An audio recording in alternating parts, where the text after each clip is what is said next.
Oke, silakan salah satu berdoa.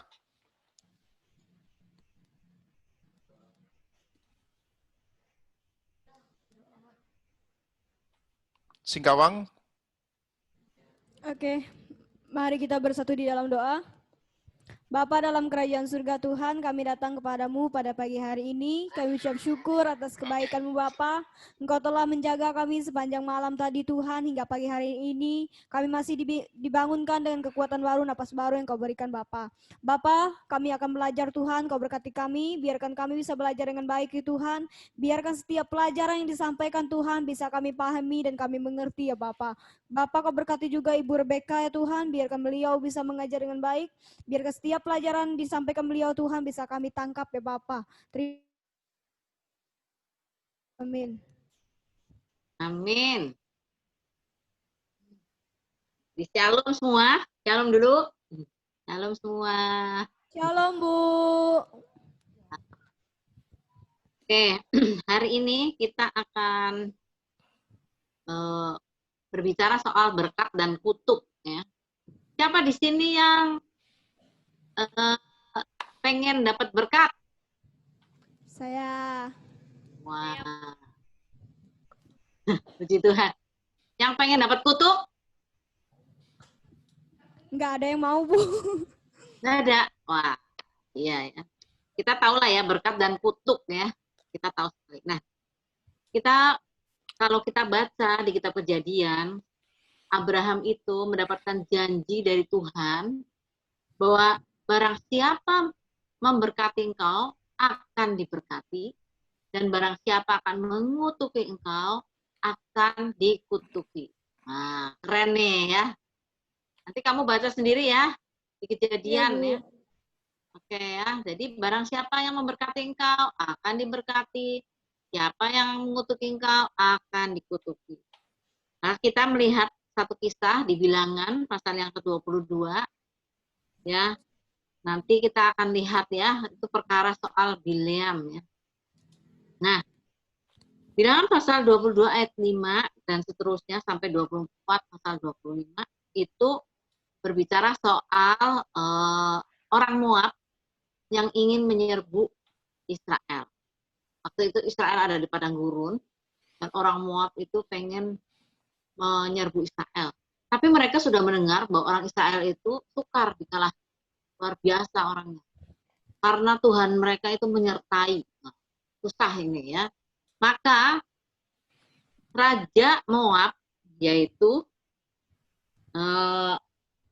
Balak bin Peor, dia itu memanggil seorang seorang dukun kalau kita ngomong ya. Karena orang Moab itu takut sekali melihat di pasal 22, kita baca dulu sedikit ya, supaya ada bukti, nggak bohong-bohong aja ya. Nah, lihat pasal 22 ayat yang kedua, Balak bin Sipor melihat segala yang dilakukan Israel pada orang Amori, maka sangat gentarlah orang Moab terhadap bangsa itu. Dan karena jumlahnya banyak. Lalu muak dan takutlah orang Moab karena orang Israel. Ya. Lalu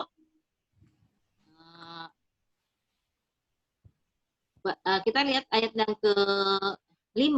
Raja ini mengirim utusan kepada Bileam bin Beor ke Petor yang di sungai Efrat, ke negeri teman-teman sebangsanya untuk memanggil dia dengan pesan, ketahuilah ada satu bangsa keluar dari Mesir, tunggu sampai tertutup permukaan bumi olehnya, dan mereka sedang berkemah di depan itu. Karena itu datanglah dan kutuk bangsa itu bagiku, sebab mereka lebih kuat daripadaku. Mungkin aku sanggup mengalahkannya dan menghalaunya dari negeri ini. Sebab aku tahu siapa yang kau berkati, dia boleh berkat, dan siapa yang kau kutuk, dia kena kutuk. Jadi ternyata orang Moab ini memanggil dukun duluan ya. Nah, di Indonesia ini banyak dukun juga ya. Ada yang pernah main dukun di sini? Ada? Pernah ya? Kita tahu apa ada yang pernah main dukun? Bertemu dengan dukun. Nah, ya ada yang main dukun ya. Jadi wah, ya bagus itu ya, namanya jujur ya. Kita tahu semua dukun itu berhubungan dengan roh jahat ya. Tapi dia juga sebetulnya dukun itu tahu bahwa ada Tuhan pencipta langit dan bumi yang tak terkalahkan. Sebetulnya dukun itu juga tahu. Nah, seperti Bileam ini juga tahu. Ya. Bileam pasti mendengar tentang Balak ini, tentang orang Israel ini. Maka ketika utusan Balak itu datang ke Bileam disuruh suruh mengutuki orang Israel, maka dia mulai gentar. Jadi dia tanya dulu kepada Tuhan. Nah ini ya, dukun bisa kenal Tuhan juga ini ya. Dia tanya sama Tuhan, gimana Tuhan, boleh enggak? Dan Tuhan jawab malam ini, tidak boleh. Anak Israel itu umat Tuhan ya. Wah, Bileam sedih sekali karena upahnya tinggi. Ada orang-orang yang meninggalkan Tuhan Yesus itu karena upahnya ya, ada upah yang tinggi.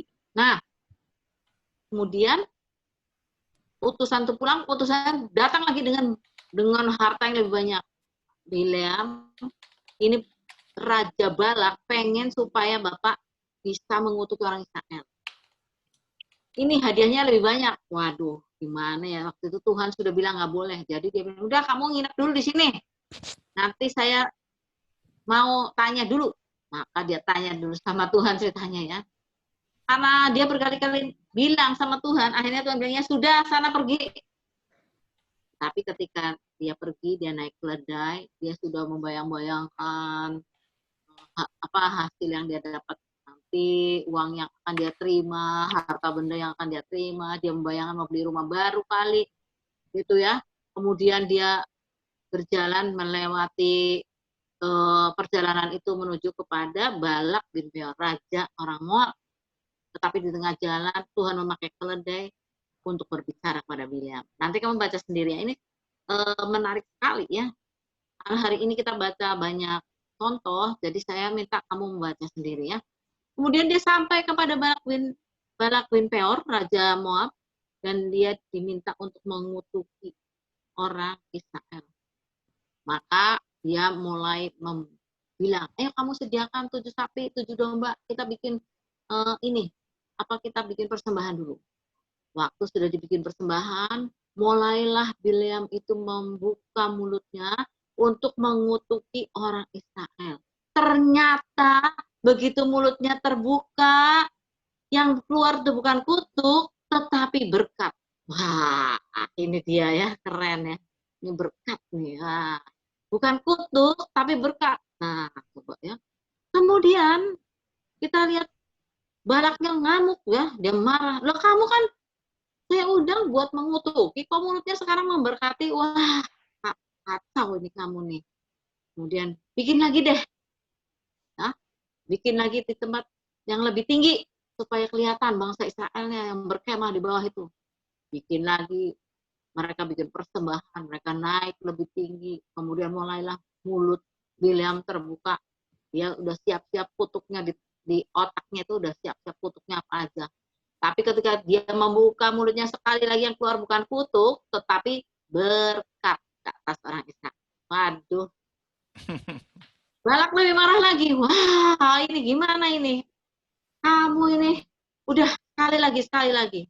Maka sekali lagi dibikinlah di tempat yang lebih tinggi lagi, kelihatan orang Israel di bawahnya di sana. Maka mulailah Bileam membuka mulutnya sekali ini, dia sudah nggak melawan. Dia tahu bahwa lidahnya itu tidak akan bisa dia kendalikan.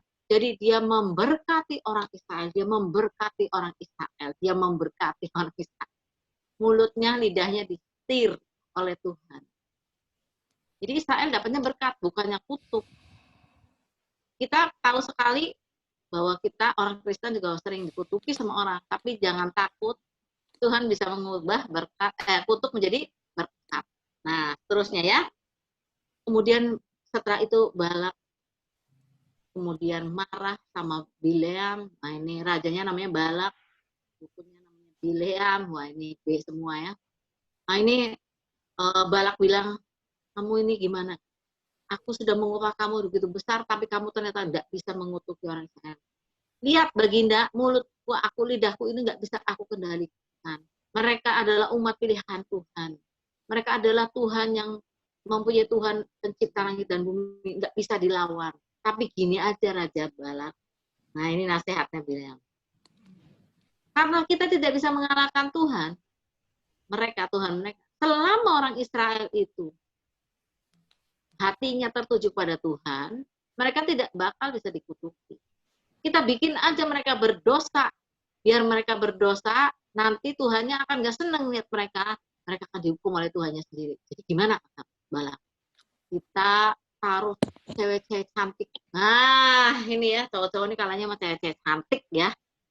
Cewek-cewek cantik ke sana, biar pada merayu orang-orang Israel, supaya ada perkawinan campur sama orang Moab, ya. Maka kemudian mereka orang Israel itu diajak nyembah berhala.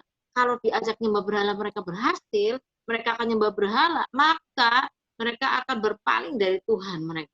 Maka Tuhan mereka akan marah dan mereka akan dihukum oleh Tuhan. Itulah yang terjadi pada bangsa Israel waktu itu. Jadi orang Moab bawa perempuan cantik ke sana dan mereka mengawini orang-orang Israel.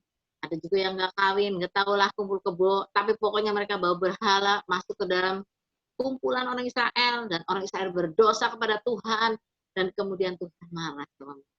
Nah, jadi itu luar biasa ya. Ini soal kutuk tadi jadi berkat ya. Kita baca di Nehemia 13 ya. Coba ada yang bisa bacain buat saya Nehemia 13 ayat 1 sampai 3. Nehemia 13 ayat 1 sampai 3. Nehemia 13 ayat 1 sampai 3. Kesetiaan Nehemia kepada hukum. Pada masa itu bagian-bagian daripada kitab Musa dibacakan dengan didengar oleh rakyat. Didapati tertulis dalam kitab itu bahwa orang Amon dan orang Moab tidak boleh masuk jemaah Allah untuk selamanya. Karena mereka tidak menyongsong orang Israel dengan roti dan air, malah mengupah Bileam melawan orang Israel supaya dikutukinya. Tetapi Allah kami mengubah kutuk itu menjadi berkat. Ketika mereka mendengar pembacaan Taurat itu, mereka memisahkan semua peranakan dari orang Israel. Nah, ya, jadi kita lihat orang Amon dan orang Moab tidak boleh masuk jemaah Allah untuk selama-lamanya. Bayangin ya. Karena apa? Karena mereka mengupah Bileam untuk melawan Israel, untuk mengutuki orang Israel. Kemudian setelah itu, Bileam juga yang menasehati orang Moab untuk membuat orang Israel itu berdosa. Jadi orang Moab dan Amon tidak boleh masuk ke jemaah Israel. Wah, jemaah Allah ini ya, jemaah Allah ini nggak boleh. Tapi kita lihat sekarang ya, gimana manusia ini bisa mengubah kutuk menjadi berkat ya. Kita melihat orang Moab ini sudah nggak boleh masuk di jemaah Israel, tetapi kita baca di kitab Rut, ya, Rut itu orang Moab. Nah, kerennya nih ya. Nanti kalian akan baca di silsilah Tuhan Yesus di Matius pasal yang pertama, maka Rut itu termasuk nenek moyang Yesus. Bisa dibilang gitu ya, nenek moyang Yesus. Karena Rut itu menikah dengan Boas. Boas Rut memeranakan Obed, ya, itu dari Boas ya. Obed memeranakan Isai. Isai juga memeranakan Daud.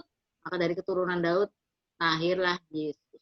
Wah, kok bisa ya Rut itu masuk ke jemaah orang Israel, padahal Tuhan sudah ngomong nggak boleh ya orang Amon sama Moab itu masuk ke jemaah Israel. Gimana Rut bisa masuk? Kenapa seperti itu? Karena apa? Karena dia hidup dalam kebenaran. Kita baca di kitab Rut, nanti kamu baca sendiri, ini banyak PR nih ya baca kitab Rut ya. Ketika Rut akan berpisah dengan mertuanya, jadi Naomi dan suaminya itu dan anaknya dua itu ya, Mahlon dan Kilion itu pergi mengungsi ke Moab. Itu mereka mengungsi karena di Israel ada kelaparan. Kemudian mereka hidup di Moab. Kemudian anak-anaknya kawin sama orang Moab. Yang satu kawin dengan Orpa, satu kawin dengan Rut. Tapi suaminya meninggal, suami Naomi meninggal. Anaknya yang dua itu juga meninggal, maka Rut sendirian, dia nggak punya keluarga, adanya cuma menantu. Kemudian dia mau pulang aja ke Israel, dia merasa sendirian, sepi, dia merasa sendirian. Maka menantunya itu mengantar Rut ya. Kemudian di tengah jalan Rut bilang, udah kamu pada pulang, aku sudah nggak punya anak lagi, aku nggak bisa menyediakan suami buat kalian.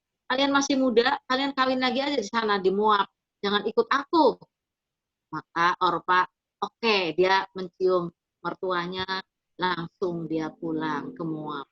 Tetapi Ruth bilang sama Naomi, ya, dia cium Naomi, dia bilang, Ibu, katanya, coba ya, Naomi ini luar biasa nih menantu ya. Biasanya menantu tuh berantem aja sama mertua. Kamu tahu nggak ceritanya kalau menantu berantem sama mertua? Sering Tahu, nggak? Bu. Sering. Kamu orang sering ya? Orang-orang muda nih belum ya, yang menikah baru Erik ya. Tapi Iya, Bu. ini persoalan ya, persoalan menantu itu berantem aja sama mertua ya. Menantu perempuan berantem sama mertuanya karena dia pikir suaminya itu kok ngurusin orang tua saja. Sementara ibunya tuh berpikir, kok anak saya yang saya gedein dari kecil, dari bayi saya susuin, kok sekarang ngurusin istrinya aja, nggak ngurusin saya, maka berantemlah mereka ya, menantu dan mertua. Ini satu kisah yang luar biasa di kitab Rut, bahwa seorang menantu itu bisa sedemikian mengasihi mertuanya ya. Dia bilang sama Naomi waktu mau berpisah itu, dia bilang, enggak Bu, aku mau ikut. Negaramu adalah negaraku. Tuhanmu adalah Tuhanku. Keren ya. Tuhanmu adalah Tuhanku. Sejak itu Ruth ikut sama Naomi. Diusir-usir nggak mau juga. Dia pokoknya ikut. Pokoknya negaramu, negaraku. Tuhanmu, Tuhanku. Udah aku ikut. Maka berubahlah nasib dia yang tadi dikutuki menjadi berkat. Keren ya. Bisa ya manusia mengubah ya, asal dia hidup dalam kebenaran. Ingat, hidupnya dalam kebenaran ya. Kalau dia ada kutuk, ini Tuhan yang mengutuk ini ya, tapi dia bisa mengubah karena dia hidup dalam kebenaran. Keren sekali ya cerita soal Rut itu. Nah, ada satu cerita lagi yaitu soal Yefta. Kita akan baca di Hakim-Hakim pasal 11, itu Yefta, Hakim-Hakim pasal 11. Ya, boleh dibuka Alkitabnya, Hakim-Hakim pasal 11.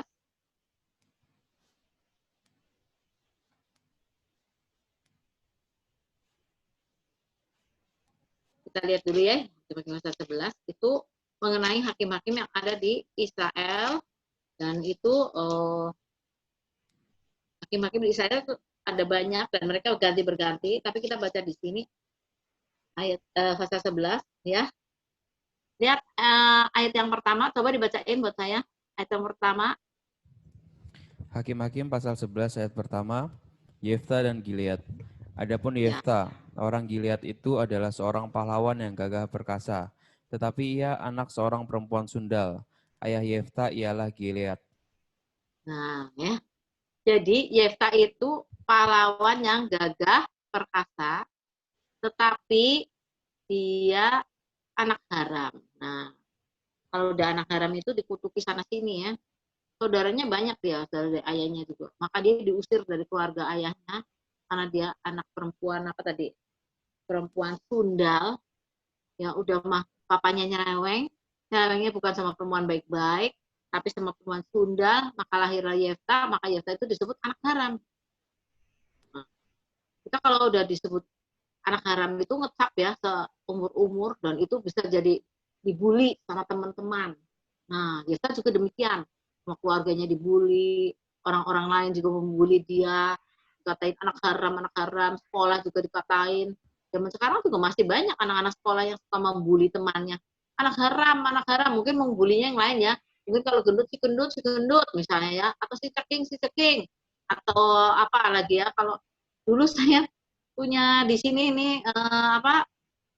pemuda ini lucu, ini mah guyonan tapi ya. Jadi misalnya bapaknya namanya Hadi ya, maka si yang satu manggil anaknya namanya misalnya siapa nih, Matius, tapi bapaknya namanya Hadi, maka si satu temennya manggilnya Hadi gitu, bukan namanya Matius tapi panggilnya nama bapaknya ya. Seperti itu ya. Jadi banyak yang dibully-bully seperti itu. Nah, termasuk Yefta saat ini dia dibully. Kemudian Yefta melarikan diri dari daerahnya, kemudian dia bergabung, dia bikin tentara sendiri, dia pergi keluar, dia bikin rombongan sendiri, pokoknya dia nggak bercampur dengan keluarganya ya. Dia berkumpul petualang-petualang dan dia pergi ngerampok kalian. Nah, ini anak yang luka batin nih ya. Anak yang dikandung di luar pernikahan suka luka batin dan dia terluka sekali ya. Makanya dia pergi, kelakuannya malah jadi ngerampok. Tetapi pada saat itu Bani Amon berperang dengan orang Israel. Dan di situ belum nggak ada hakim-hakim, nggak ada yang sanggup menumpas Bani Amon ini. Maka orang-orang Israel ini, para tua-tuanya ingat, waduh ini ada Yefta ini, orang yang di sana jadi perampok ini, orangnya gagah perkasa ini, pahlawan yang gagah perkasa. Biarpun dia ngerampok, dia bisa nih nolongin kita nih, Israel nih. Ini lucu juga orang tua tuh ya, tadi yang ngusir, sekarang udah butuh, dia mau bertemu ya, mau ngambil kesempatan nih. Maka orang tua ini mencari Yefta dan bertemu dengan Yefta.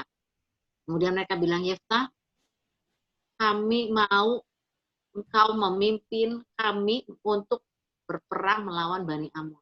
Lah, kata Yefta, lah kamu kan dulu ngusir-ngusir. Dulu, kamu ingat nggak saya orang anak haram, ingat nggak? Ya ingat. Nah, kamu kan ngusir saya, malah saya jadi buronan kan, karena saya ngerampok-ngerampok. Ngapain juga kamu jadi mau menyuruh saya jadi pemimpin orang Israel menghadapi Amon? Tolonglah Yefta, karena hanya engkau yang kami kenal sebagai pahlawan. Wah, kata Yefta. Kemudian, nah ini bagusnya Yefta ya.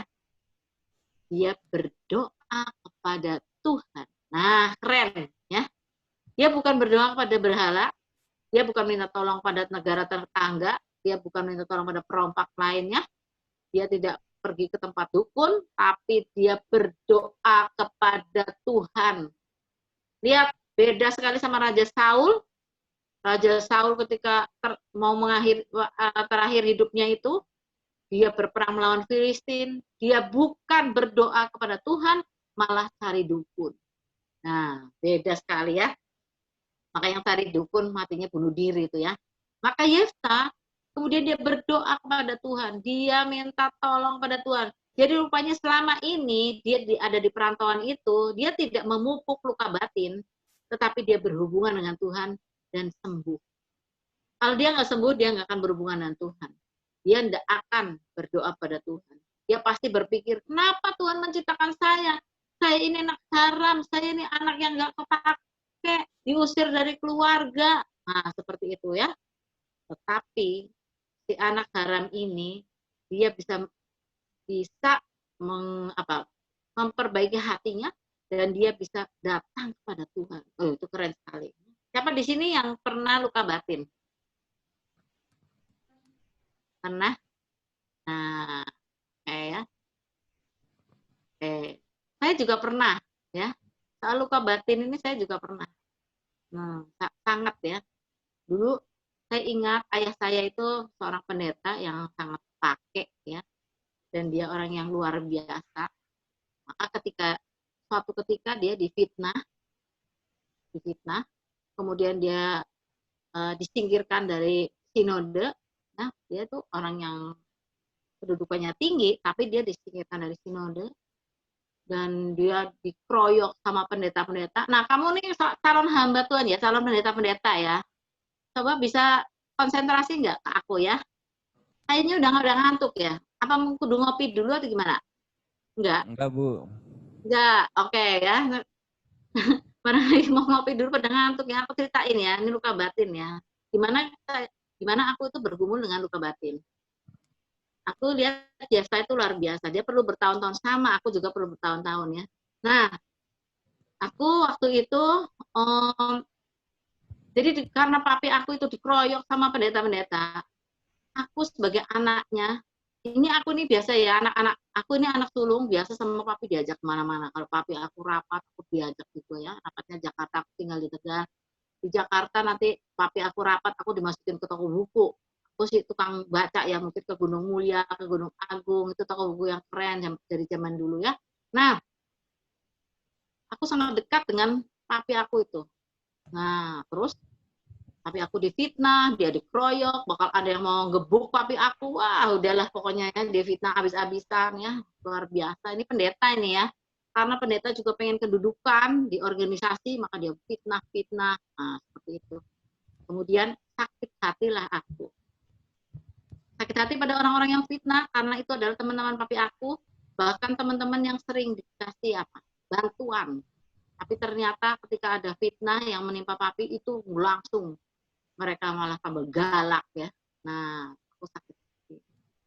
Aku sakit hati waktu aku tinggal di Jakarta, setelah aku menikah, anak-anak, aku melahirkan anak, aku pergi ke gereja sesuka hatiku. Itu masih cari Tuhan, tapi aku nggak mau ke sinode itu. Aku pergi, makanya aku tahu sinode mana aja. Katolik pun aku pernah masuk ya.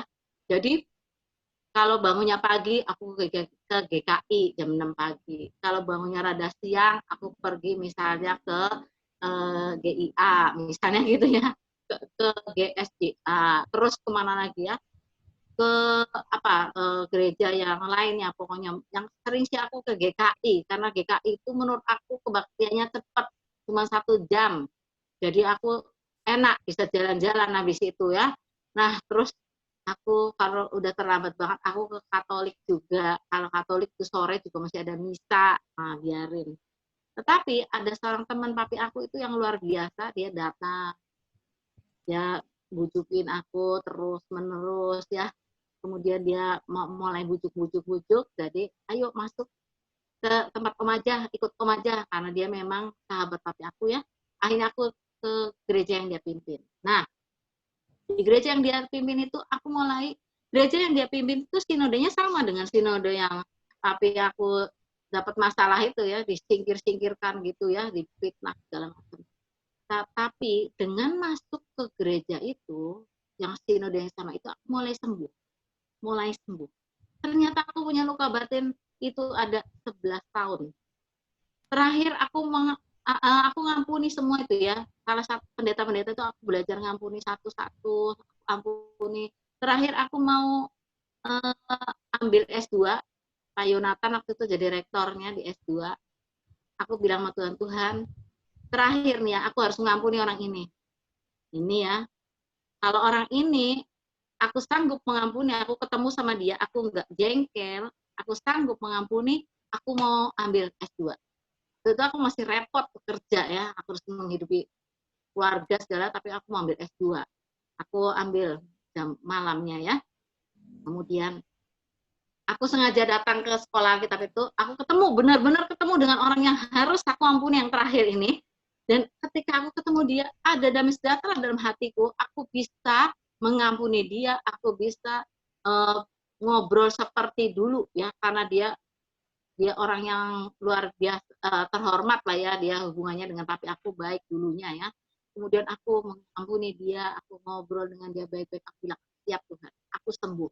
Jadi aku mau sekolah ambil S2 di teologi ya, tempatnya Pak Yonatan jadi aku ngerti banget soal luka batin. Sebelum aku ngerti dunia roh, aku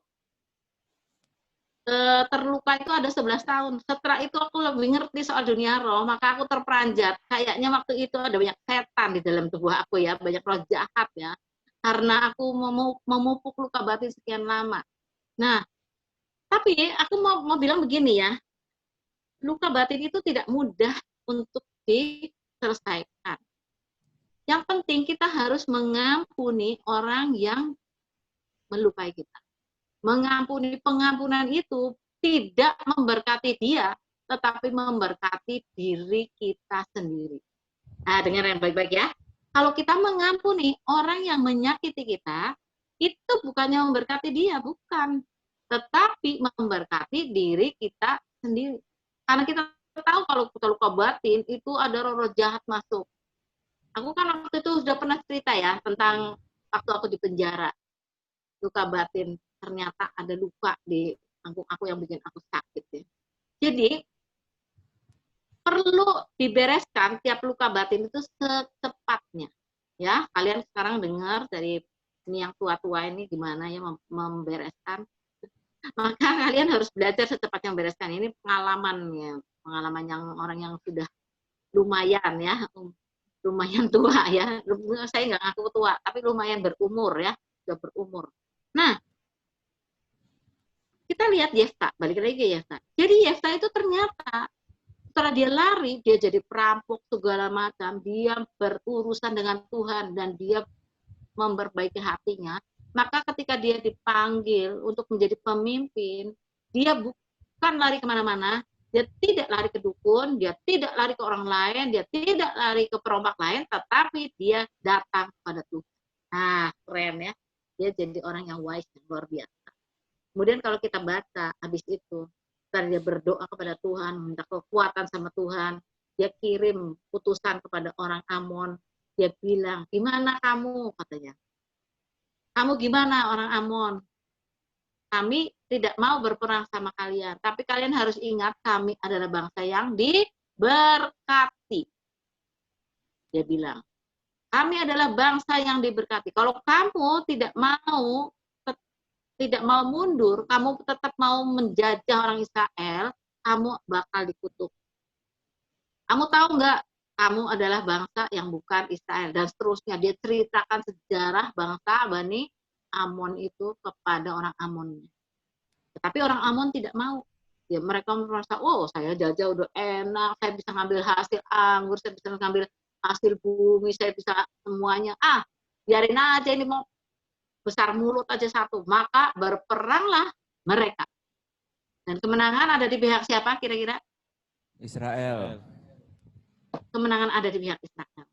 Sebab Yefta datang kepada Tuhan. Yefta membereskan hatinya. Dia hidup dalam kebenaran. Yang tadinya kutuk, dia ubah menjadi berkat. Dan Tuhan memberkati dia. Dia berusaha untuk bangkit dari keterpurukannya karena dia luka batin. Dan dia berhasil dan Tuhan memberkati. Keren ya. Oke ya. Jadi sekarang kita melihat bahwa ini kutuk. Nanti kalian bacalah cerita-cerita ini ya. Saya senang baca di kitab di Perjanjian Lama itu ya, kitab Perjanjian Lama itu. Cerita-ceritanya itu membangkitkan membangkitkan semangat untuk ikut Tuhan itu lebih. Kalau kita baca kitab Hakim-Hakim, itu kita tahu. Hakim-Hakim itu waktu kita baca kitab Hakim-Hakim, ceritanya pasti berulang sebetulnya. Dan orang Israel itu kok nggak belajar-belajar, saya juga nggak ngerti. Jadi orang Israel itu damai kalau ada hakimnya yang menyembah Tuhan. Nanti setelah hakimnya mati, mereka menyembah berhala. Maka Tuhan nggak senang mereka menyembah berhala. Tuhan biarkan orang-orang untuk menggempur, untuk menganiaya mereka, untuk menindas mereka, menjajah mereka. Nanti mereka udah bertahun-tahun baru sadar. Nggak cepat sadarnya tuh ya, udah bertahun-tahun baru sadar. Terus mereka berteriak-teriak kepada Tuhan, Tuhan tolong, Tuhan tolong. Setelah mereka datang kepada Tuhan, Tuhannya itu baik sekali ditolong. Dia membangkitkan seorang hakim untuk mereka. Seorang yang akan memimpin mereka untuk melawan penjajah. Setelah hakim itu meninggal, mereka berdosa lagi, menyembah berhala lagi, maka Tuhan membiarkan lagi bangsa lain untuk menjajah mereka. Mereka terjajah, udah bertahun-tahun, ini kayaknya nggak ada yang berapa bulan ya, bertahun-tahun lama sekali, mereka bertahun-tahun. Kemudian mereka mulai sadar, aduh ini karena kami berdosa pada Tuhan. Mereka berteriak lagi kepada Tuhan, Tuhan tolong, Tuhan tolong. Nah Tuhannya itu ajaib, Tuhannya luar biasa. Dan dia menolong orang Israel. Dan itu berulang dan berulang dan berulang sampai zaman Samuel. Coba bayangin kamu kalau jadi Tuhan mau nggak kayak gitu? Dijahatin, ditinggalin, ngampuni lagi. Minta tolong ditolongin. Ya kan? Nanti udah ditolongin, dijahatin lagi. Udah dijahatin, minta tolong, ditolongin lagi. Kamu mau nggak? Enggak. Kamu mau nggak? Enggak. Kamu nggak? Nggak mau. Jujur kamu. Kalau ada orang jahatin kita, jangan 5 kali. Sekali aja kita udah. Oke lah, saya mengampuni, tapi kamu jangan deket-deket saya ya. Kalau kita pakai tapi, tahu nggak? Jangan deket-deket saya lah. Udah, kamu jangan bergaul sama saya nggak mau bergaul sama dia lagi. Lupa. Saya lupakan kamu tuh, karena kamu jahat sama saya. Kita ini ya, kalau kita foto ya, kamu selfie. Itu yang dipajang yang mukanya cantik apa yang jelek? Cantik. Pasti dipilih ya, yang paling ganteng, yang paling cantik tuh ya, baru. Udah dipilih sekian nih, masuk di Facebook, oh ini yang cantik ya. Gitu ya. Zaman sekarang ada juga yang anak-anak yang anggap kalau fotonya begitu melet-melet itu cantik jadi pasang di Facebook gitu ya. Padahal apa sih itu melet-melet gitu yang pamer lidah gimana tuh ya? masuk di situ ya. Tapi pokoknya mereka pikir itu paling cantik masuk ke situ. Pokoknya yang paling cantik yang dipilih. Tapi aneh ya, kalau perkara orang lain, lihat orang lain, itu yang jelek yang diingat. Harusnya kan yang bagus yang diingat. Kenapa yang jelek yang diingat? Gitu ya, aneh ya kita tuh ya, manusia tuh memang aneh ya. Nah, jadi sekarang kita lihat ya. Kita lihat zaman yang PB ya. Kita nih sekarang ada zaman perjanjian baru. Kita adalah orang perjanjian baru saat ini. Kita orang yang luar biasa karena ada Roh Kudus. Kita terima Tuhan Yesus dalam hati kita. Kita bilang, Tuhan, masuklah dalam hatiku. Jadilah raja dalam hatiku. Aku tahu tanpa Engkau aku tidak bisa. Aku mohon ampun untuk setiap dosaku. Aku mau Engkau yang masuk dalam hatiku. Maka masuklah Tuhan Yesus ke dalam hati kita. Maka roh kita dikuasai oleh Roh Kudus. Dan Roh Kudus hidup bersama dengan kita. Kalian udah tahu itu? Roh Kudus ada di situ ya? Tahu? Tahu, Jadi Bu. faktanya ya, kalau Tuhan ada di mana Tuhan Yesus? Di surga. Di surga. Di mana lagi? Di Tuhan dalam Yesus. hati kita. Dalam hati kita. Ya, ada dalam hati. Jadi kalau berdoa susah apa gampang? Putus-putus, Bu, tadi suaranya. Oh, maaf ya. Jadi kalau kita udah tahu Tuhan itu ada dalam hati kita ya. Kita tadi bilang Tuhan Yesus ada di hati kita. Roh Kudus ada di hati kita ya. Benar? Ya, Sekarang kalau berdoa gampang apa susah? gampang. Karena apa gampangnya? Karena ada di dalam kita, Bu. Itu karena ada dalam kita. Jangan merasa, oh kalau berdoa susah ya, nggak bisa. Orang cuma segini aja jaraknya. Kamu nggak usah naik sepeda kalau ketemu Tuhan Yesus. Nggak usah naik kereta untuk ketemu Tuhan Yesus. Kamu mau ketemu saya repot kan? Saya harus naik pesawat. Itu benar nggak? Iya kan? Ya. Harus ada naik bus, naik mobil, segala macam. Repot. Nah. Mau ketemu Tuhan Yesus gimana caranya? Nggak usah naik sepeda. Nggak usah naik bus. Nggak usah naik pesawat. Nggak usah jauh-jauh. Nggak usah pakai jam-jaman. Langsung hari itu juga saat itu ketemu sama Tuhan Yesus. Karena dekat di sini. Ngomongnya gampang. Jadi jangan pada malas lagi ya semuanya. Ya, Bu. Jangan bilang saya nggak bisa berdoa. Wow. Oh gitu ngobrol sama yang di sini aja. Kamu kalau ngobrol sama temennya bisa jam-jaman. Kalau ngerumpi itu ya. Saya lihat ibu-ibu apalagi ya. Ibu-ibu kalau ngantar anak-anaknya ya sekolah ya TK. Nanti kamu jangan kayak gitu ya. Ibu-ibu ngumpul di TK. Maka ibu-ibu akan rumpi. Ngobrolin yang nggak tahu lah apa aja. Maka sumber gosip itu ada di TK atau di SD ya. Bapak-bapaknya kurang-kurangnya juga tukang rumpi juga ya. Ada sih bapak-bapak juga tukang rumpi. Maka ikutlah bapak-bapak. Maka sumber gosip lagi ada di situ. Nah, rusuh ya. Tapi kalau berdoa untuk sama Tuhan, berapa menit?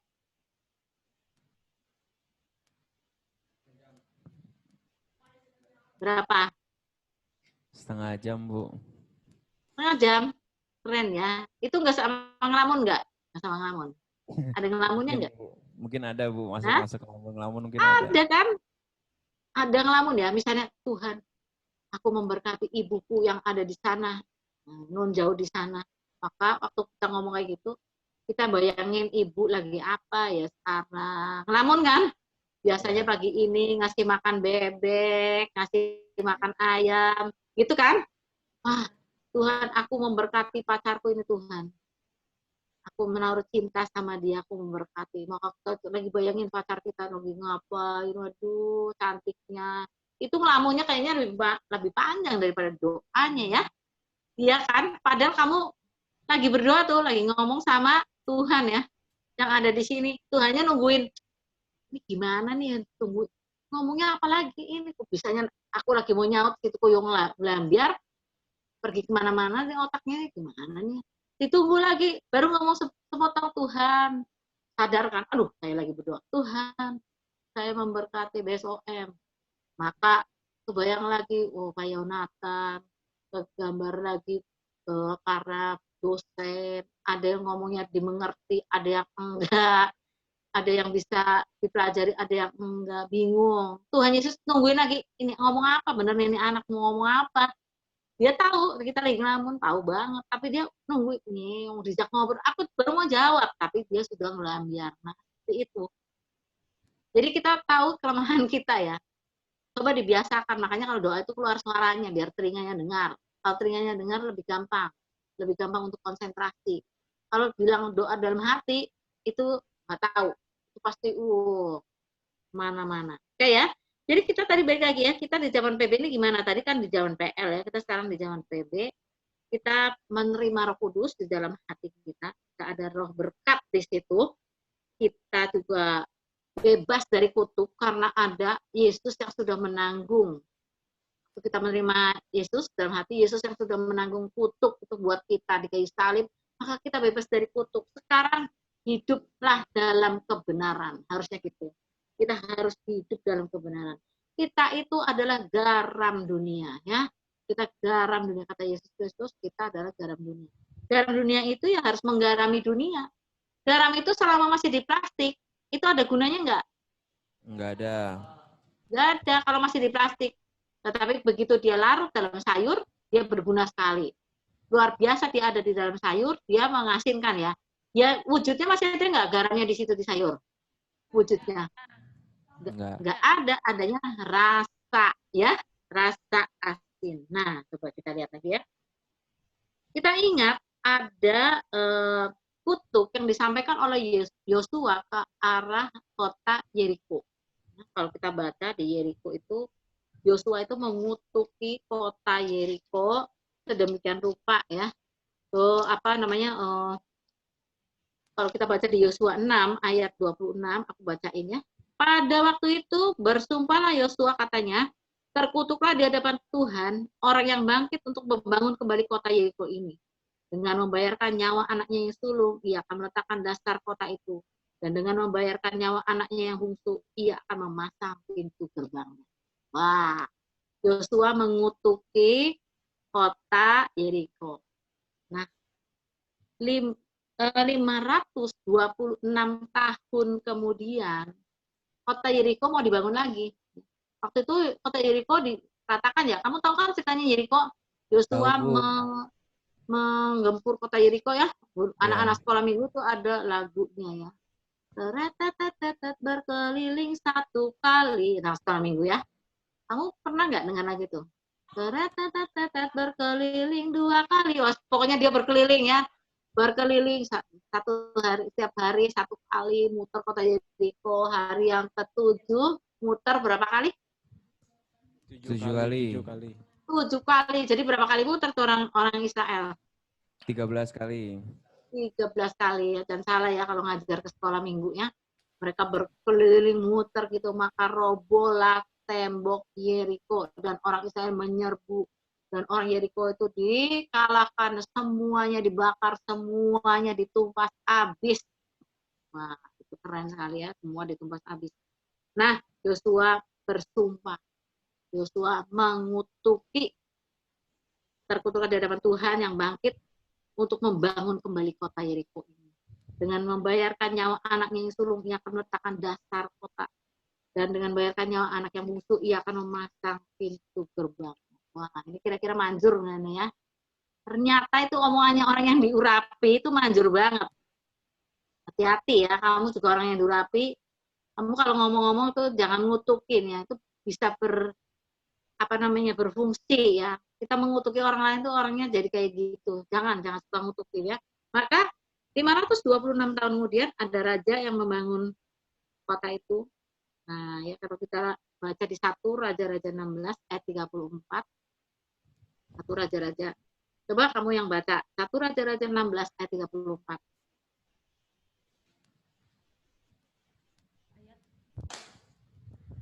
Satu Raja-Raja 16 ayat 34. Pada zamannya itu Hiel orang Betel membangun kembali Yeriko dengan membayarkan nyawa Abiram anaknya yang sulung. Ia meletakkan dasar kota itu dan dengan membayarkan nyawa Segub anaknya yang bungsu. Ia memasang pintu gerbangnya sesuai dengan firman Tuhan yang diucapkannya dengan perantaran Yosua bin Nun. Berlaku ini sudah 500, kira-kira ya 526 tahun kemudian. ada orang yang membangun kota Yeriko. Ketika dia memasang dasar kota itu, anaknya sulung mati. Terus dia bangun terus, dia mungkin nggak sadar ya sama kutuknya Yosua ya. Apa tahu apa nggak tahu, saya juga kurang tahu, nggak ditulis ya di sini. Apa nggak sadar gitu. Jadi dia membangun kota Yeriko itu bangun terus, kemudian setelah dia mau masang pintu gerbang, anaknya yang bungsu mati. Persis seperti yang dikatakan Yosua. Kutuki kota itu, maka jadinya seperti itu. Wah, itu kok ya hebat sekali, itu keren ya. Udah 526 tahun, tapi masih berlaku kutuk gitu. Nah, kutuk nanti kalau kapan kamu baca di Alkitab tuh ada kutuk keturunan ketiga dan keempat. Wah, itu kalau kutuk itu bahaya ya. Jangan suka ngutuki ya, apalagi anak-anak. Jangan suka dikutuki. Nanti kalian berkeluarga, jangan suka ngomong sama anaknya, dasar anjing. Jadilah dia anjing. Jangan lupa, anaknya jadi anjing ya. Tapi jangan lupa ya, kalau anaknya anjing, ibunya apa? Anjing. Sama, ibunya juga anjing. Yang ngomong, masa anaknya anjing, ibunya orang. Nah, itu mah namanya sangkuriang ya. Sangkuriang itu ya, dongeng itu sangkuriang itu ya. Ibunya orang, bapaknya anjing, anaknya namanya sangkuriang. Sakti itu mana ada kayak gitu, mana ada itu. Nggak bisa itu ya, kita nggak bisa dikawin-kawinin sama binatang lain, beda. Nah, jadi kita lihat ya, sekali lagi kutuk ini ya. Jadi waktu itu sudah 526 tahun kemudian ada yang membangun dan dia harus membayar dengan anaknya yang sulung, anaknya yang mati. Ketika dia bangun kota itu, matilah anaknya. Nah, itu kesedihan apa enggak kalau anaknya mati? Sedih, Bu. Sedih enggak? Walaupun kalian belum punya anak, saya tahu ya kalau misalnya ibu-ibu, bapak-bapak kan sedih ya kalau anaknya mati. Kira-kira begitu ya. Jadi kalau bisa anaknya itu umur panjang lah ya, seperti itu. Nah, biarpun udah tua, seringkali kita sedih sekali kalau anaknya biarpun sama-sama tua, anaknya duluan mati. Wah, sedih ya. Nenek saya itu umurnya 92 ya, waktu meninggal. Dan dia sudah kehilangan pertama cucunya, anaknya tante saya ya. Cucunya umur 23 tahun, perempuan meninggal ya. Tuh, meninggal. Dia sudah sedih banget umur 23 tahun kalau meninggal sih. Nah, setelah itu papi saya meninggal, anaknya dia. Papi saya meninggal, dia masih hidup lama. Papi saya meninggal tahun 86.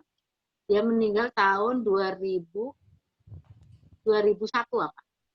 2001 atau 2001 kayaknya ya. Papi saya meninggal 96, dia 2001 86 papi saya, berarti 14 tambah 15 tahun kemudian baru nenek saya yang meninggal. Jadi nenek saya itu sedih sekali kok anaknya udah meninggal. Sebentar lagi setelah papi saya, menantunya meninggal. Maka dia ngomong gini sama saya, aku bosan hidup katanya. Kok aku nggak mati-mati sih?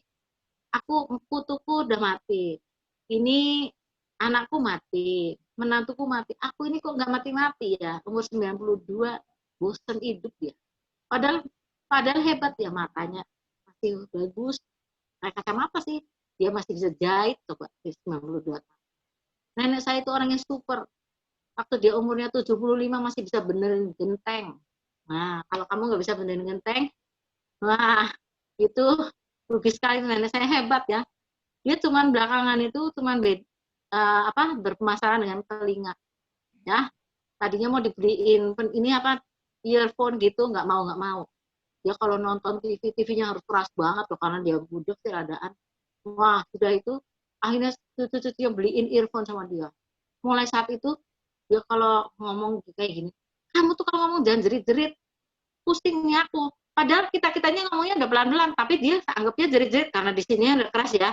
Sekarang kalau nonton TV kecil sekali volumenya. Ditanya, "Mak, nggak kedengaran mak ini." Wis banter, udah keras katanya ya. Itu emas saya ya, dari papi. Jadi dia meninggal umur 92 tahun seperti itu.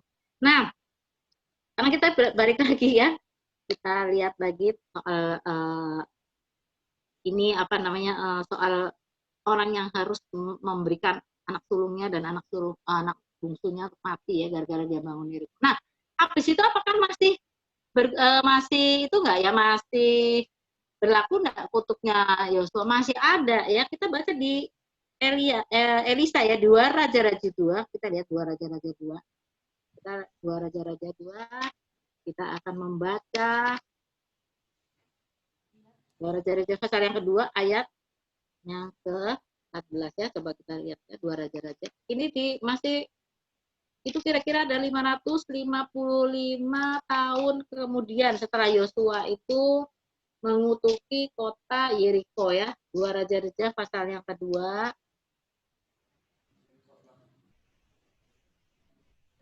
ayat yang ke-19 sampai 22. Coba baca, silahkan. 2 Raja-Raja 2 pasal 2 ayat yang 19 sampai 22. Ya, Elisa menyehatkan air di Yeriko. ya. Berkatalah penduduk kota itu kepada Elisa, "Cobalah lihat, letaknya kota ini baik seperti Tuanku lihat, tetapi airnya tidak baik dan di negeri ini sering ada keguguran bayi." Jawabnya, "Ambillah sebuah ke dalamnya."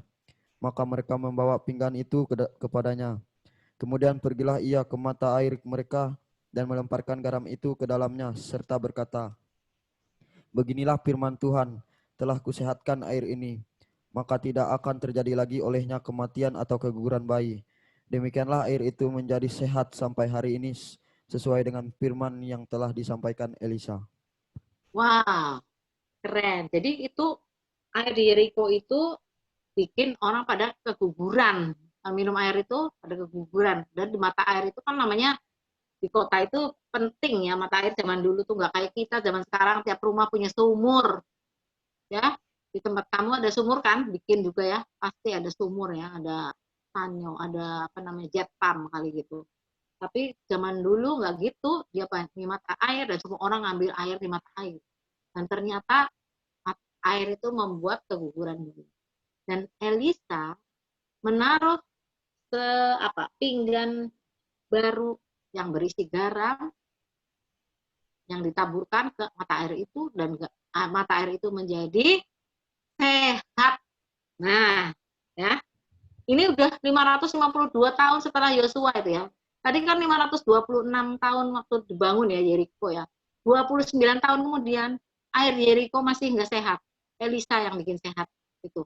Sebetulnya bukan Elisa ya, Tuhan yang bikin sehat mata air yang di situ. Jadi kutuk itu berbahaya sekali. Dia bisa lama sekali. Mungkin ada di antara kamu yang pernah dikutuki juga sama orang lain. Kalau kamu dikutuki sama orang lain, kutuk itu berlaku ke atas kamu, maka kamu berbahaya hidup kamu. Makanya kamu harus bisa-bisa juga. Maka ada kutuk, misalnya dari orang tua ya. Kamu mungkin dibilang sama orang tua, "Kamu ini bodoh banget, nggak kayak kakak kamu." Nah, itu kutuk dari orang tua, itu bahaya itu. Ya, bodoh sekali, nggak kayak anak, nggak kayak kakak kamu tuh yang pinter. Coba tuh, kakak kamu tuh matematika dapat 9, nah kamu itu matematika 4 terus, bodoh sekali. Jadi kamu jadi bodoh karena kutuk dari orang tua. Nanti ada orang tua yang lagi marah nih, bisa juga ya orang tua bisa marah. "Sudah ya, kamu kurang ajar sama aku. Nanti kamu nggak dapat jodoh," misalnya ya. Kamu nggak dapat jodoh, itu orang tua itu yang kutukin. "Kamu orang yang malas sekali, mana ada orang mau mempekerjakan kamu, dasar pemalas, nggak dapat kamu jadi nggak dapat kamu pekerjaan yang baik, maka kamu nggak dapat pekerjaan baik." Itu misal, itu kutuk dari orang tua bisa ya. Nah, kutuk dari pendeta bisa juga, pendeta juga bisa ngutuki ya, kadang-kadang nggak sengaja. Nah, gitu. Misalnya, kamu itu orang yang berdosa, dibilangin bolak-balik nggak bisa bertobat. Kapan kamu bisa bertobat? Kamu mungkin nggak bisa bertobat. Maka kutuk itu datang ke atas anak yang dikatakan seperti itu. Ya, pendeta juga kadang-kadang mengutuki walaupun dia sadar tidak sadar nggak tahu ya. Apalagi yang nggak tahu cerita soal kutuk, maka dia bisa mengutuki orang lain seperti itu. Anaknya dikutuki, pengerjanya dikutukin, ada. "Malas, kamu hidup malas." Malas kamu, malas. Makanya kamu nggak akan jadi orang sukses. Nggak jadi orang sukses. Itu namanya kutuk, hati-hati ya. Tapi sekali lagi, gimana dengan kita ya? Kalau kita dapat kutuk seperti itu, kita bisa nggak menumpas? Kita kita bisa membatalkan kutuk itu. Aku batalkan kutuk yang disampaikan orang kepada aku di dalam nama Tuhan Yesus. Bisa. Misalnya kita dimarahin orang, dimaki-maki orang, keluar kutuk dari mulut dia, kita harus sabar, hati kita jangan terpengaruh sama dia ya. Kalau kita balas dia yang maki-maki itu, kita sama sama dia. Kalau ada orang lagi maki-maki kita, itu berarti dia punya masalah. Bukan kita yang punya masalah. Kita harus memberkati dia justru ya. Kita memberkati dia. Dia sudah mengutuk kita memberkati dia. Kita ini garam. Kalau ada yang tidak enak, ada yang beracun kayak gitu, kita harus bikin itu sehat. Ingat air di Yeriko itu tadi membuat keguguran bayi, kemudian diberi garam. Ya, garamnya itu secara roh ya, itu sebenarnya dari Tuhan. Garam, kemudian sehatlah air itu. Kita juga seperti itu, kalau ada orang yang suka ngutuki segala macam, kita bikin sehat dia. Kita jangan ikut ngutuki. Dia bilang anjing, kita bilang kucing. Dia bilang corok, kita bilang semut. Terus-menerus ya. Kalau balas begitu tidak ada habis-habisnya. Kita memberkati dia. Ya, firman Tuhan bilang, kamu harus mengasihi musuhmu dan berkatilah setiap orang yang membenci kamu. Dengan bencinya dia mengutuki kita, tetapi kita harus punya satu otoritas, yaitu untuk memberkati dia. Karena kita adalah garam dunia. Tanpa kita tidak bisa manusia itu hidup. Ingat ya minggu kemarin ya, tanpa kita garam dunia ini, manusia tidak hidup. Dunia butuh kita. Jadi tugas kita adalah membersihkan sumber itu. Kalau ada orang yang galak-galak kayak gitu, kamu harus membersihkan. Mungkin di antara kalian nih sekarang nih ya, ini kan kalian ada di satu kayak asrama gitu ya. Sifatnya kan beda-beda ya. Ada yang pendiam, ada yang suka ngomong, ada yang galak. Ada nggak yang galak? Ada, Bu. Tuh, ada yang galak tuh, kayak Nathan juga ngomong, ada ya, ada yang galak ya.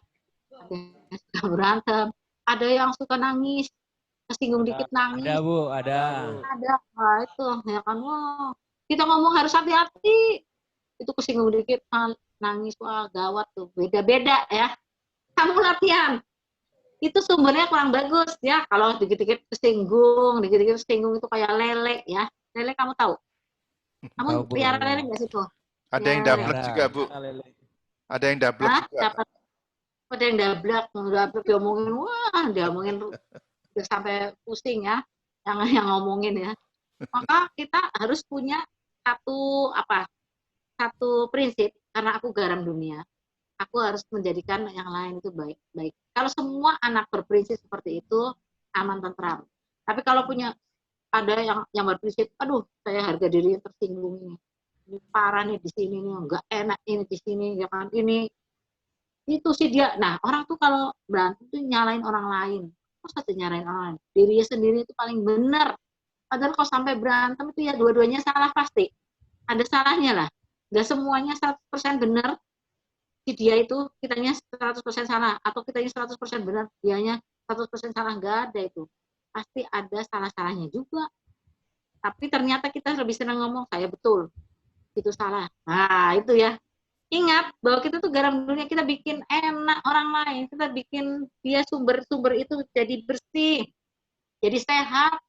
Kita itu garam dunia, kita menyehatkan yang kena kutuk, disehatkan. Itu tugas kita ya, tugas kita mengubah dunia supaya kita tenang ya. Nah, coba tadi saya ngomong soal lele ya, coba lele ya, kamu pelihara lele nggak di situ? Pelihara. Coba kalau kucing, kalau anjing kamu suka sayang-sayang ya, sayang-sayang anjing. Kalau lele pernah nggak kamu sayang-sayang? Nggak pernah. Kenapa? Kok nggak sayang? Menjijikan, Bu. Menjijikan. Karena dalam kolam. Dalam kolam, kamu sayang-sayang dong. Oh, ikan juga dalam kolam. Dulu saya di penjara ya, di depan kamar saya itu ada kolam kecil. Nah, Linda itu membelikan saya ikan-ikan di situ. Saya piara lele juga, ada lele putih, ada 6 atau berapa, ada campur sama ikan. Saya suka masukkan tangan saya ke situ, saya pegang-pegang ikannya. Tapi satu yang saya nggak mau pegang, lele. Karena dia kalau dipegang matil. Matil itu apa? Dipegang tuh apa namanya? Dia pakai itunya ya, apa namanya? Sengat, Apa sih bahasa Indonesia patil itu? Enggak tahu Hah? apa sengat atau apa Apa ya? seperti anu ya. Semutnya. Tanduk Pakai tanduknya gitu. antenanya, Bu. Pakai antena. Antenanya dia matil ya. Kalau istilah orang Jawa tuh matil namanya. Gitu ya, sakit itu. Antenanya. Ada antenanya dia. Nah, itu matil dia, sakit. Saya nggak mau pegang dia, walaupun badannya licin gitu ya. Tapi ternyata dia punya patil yang menyakiti. Maksud kita mau menyayangi dia, tapi dia langsung matil. Itu orang tersinggung tuh. Yang suka tersinggung. Kamu kalau ada orang suka tersinggungan, kamu bilang, kamu jangan kayak lele dong, gak bagus. Kita tuh ada Roh Kudus di hati kita, kita tuh garam, jangan kayak lele deh, gitu. Ngomongnya jangan gini ya. Kamu tahu nggak? Kamu tuh garam dunia. Kamu kok kayak lele? Oh, tambah ngamuk dia ya. Kalau kamu ngomongnya kayak gitu, tambah ngamuk. Kamu bilang, kamu jangan kayak lele dong. Tersinggungan, ayo bangkit. Kamu itu garam dunia. Kalau ngomong sama orang marah tuh jangan sampai mendelik juga. Kalau ngomong sama orang mendelik juga, dia lagi marah, kamu mendelik, ya nggak selesai-selesai. Marahnya bisa berlanjut itu. Bisa berhari-hari, bisa berbulan-bulan. Ya, begitu ya. Jadi, kita adalah garam dunia, kita harus menyehatkan orang lain. Menyehatkan orang lain. Kita bikin sehat orang lain. Sebelum menyehatkan orang lain, kitanya harus sehat nggak? Sehat. Sehat, kita tuh garam. Jangan lupa kita garam dunia, kita harus sehat ya. Yang dablek-dablek, nah itu ya harus sehat. Jadi garam dunia ya, semua ya. Harus berubah. Di dalam Yesus semua ada perubahan. Kalau ketemu Yesus semua berubah. Zakius memungut cukai ketemu Yesus jadi orang dermawan. Setengah hartaku, kata Zakius, kuberikan kepada orang miskin. Dan kalau ada orang yang pernah aku rugikan, aku akan membayar 4 kali lipat. Keren itu. Matius itu pemungut cukai juga. Begitu ketemu Yesus, Yesus bilang, ikut aku. Dia ganti profesi. Tadinya pemungut cukai. Sekarang penulis kitab. Matius, murid Yesus yang luar biasa. Saulus. Nah, kamu kalau Saulus apalah? Berubah nggak ketemu Yesus? Berubah. Sangat beda. Ada perubahan, berubah dia. Ini bukan ini ya, bukan Spider-Man ya. Kalau Spider-Man berubah, ya kan. Siapa lagi yang suka berubah itu Robocop berubah. Ultraman, bukan gitu. Ultraman. Ultraman berubah. Sama Power Rangers juga, Bu. Power Ranger berubah. Aduh. Bukan yang itu, tapi berubah dalam karakter kita.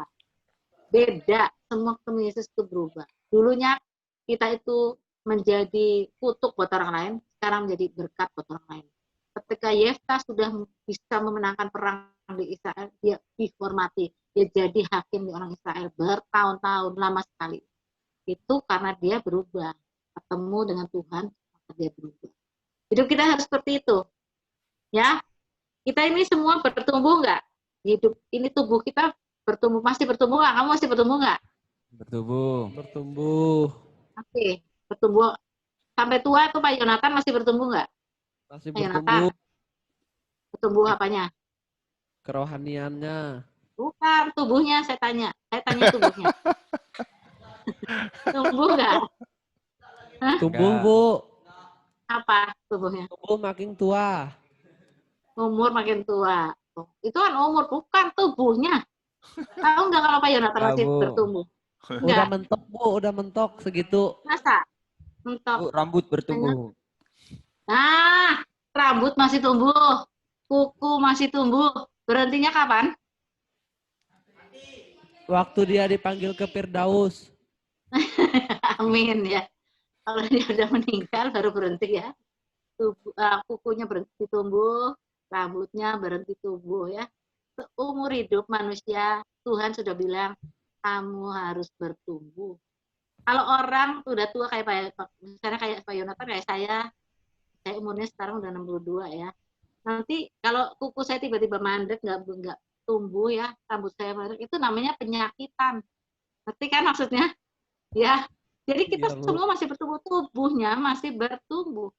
Kalau kita potong pohon ya, potong pohon, maka di pohon itu, pohon jati itu ada lingkaran-lingkaran ya. Nah itu menunjukkan umur dia tuh pohon jati. Umur sekian, umur sekian. Kapan lingkaran itu berhenti? Yaitu ketika dia dipotong. Nah, untuk pohon-pohon itu ketika dia mulai dipotong, pembusukan mulai terjadi. Kalau nggak diawetkan, dia mulai busuk. Selama dia hidup, dia tidak busuk. Tapi begitu mati, dia mulai busuk. Manusia juga seperti itu, mulai busuk dia. Nah, kalau kamu dalam rohani, kamu tidak bertumbuh, kamu bakal busuk. Dengerin baik-baik. Coba ngomong ke sebelahnya. Kamu kalau kamu berhenti bertumbuh, kamu akan busuk. Bilangin sebelahnya.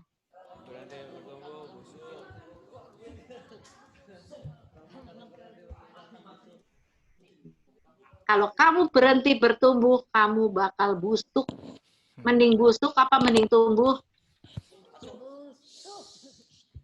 Bertumbuh? Mending busuk atau mending tumbuh? Hah? Tumbuh. Mending tumbuh. Oke, jadi bertumbuh ya. Semua berubah, semua akan menjadi seperti Yesus. Berkarakter seperti Yesus. Semuanya proses, tapi kita bisa. Karena ada Roh Kudus di dalam hati kita. Amin. Kita bisa jadi garam dunia. Kita bisa jadi seperti yang Tuhan mau. Karena kita punya Roh Kudus di sini. Tapi satu syaratnya, kita mau dituntun sama dia. Kita mau taat sama dia. Maka semuanya beres. Ya, kalau kamu mau dituntun oleh Roh Kudus terus, kamu akan makin bertumbuh di dalam Tuhan, makin bertumbuh, makin menuju kesempurnaan seperti Yesus. Maka kamu akan berguna. Kamu ditaruh di daerah terpencil, sangat berguna. Ditaruh di kota, sangat berguna lagi. Ditaruh di daerah gunung, sangat berguna. Di lembah, guna juga. Di dalam peperangan, kamu berguna. Di dalam keluarga yang kacau balau, kamu berguna. Kamu menyehatkan keluarga itu. Di dalam keluarga yang sedang ketimpa kesedihan, kamu berguna. Kamu sangat berguna. Karena kamu adalah dalam dunia dan kamu bertumbuh di dalam Yesus. Amin. Amin. Amin. Puji Tuhan. Oke ya, pelajaran hari ini. Ya. Siapa yang mau bertanya, silakan japri. Ya, kalau di sini lama nanti ya. Oke. Silakan ya, siapa mau berdoa? Silakan. Mari kita bersatu di dalam doa. Bapa di sorga, kami mengucap syukur Tuhan. Pada pagi hari ini kami telah menyelesaikan pelajaran kami dengan baik Bapa. Itu semua karena berkat dan pertolongan Engkau yang luar biasa dalam kehidupan kami. Terima kasih Yesus, Engkau telah pakai hamba-Mu, Bu Rebecca, untuk berbagi ilmu pengetahuannya kepada kami Tuhan. Kiranya urapan dari Roh Kudus Engkau mengalir Tuhan atas dia Tuhan. Engkau berkati setiap usaha dan pekerjaannya. Apapun profesinya Tuhan. Biarlah Engkau buat berhasil ya Bapa. Terima kasih dari tempat ini. Jadikan kami anak yang takut akan Engkau. Pribadi yang lebih mengenal Engkau Tuhan. Pakai kami Tuhan agar kami boleh menjadi garam. Agar kami boleh menjadi terang di dunia ini Tuhan. Terima kasih Yesus, terima kasih Tuhan. Kami serahkan aktivitas kami selanjutnya ke dalam tangan Engkau. Hanya di dalam nama Tuhan Yesus kami mengucap syukur, haleluya. Amin. Amin. Amin. Terima kasih Ibu Rebecca. Terima kasih semuanya. Terima kasih. Tuhan memberkati semuanya. God bless you. Bye. God bless you.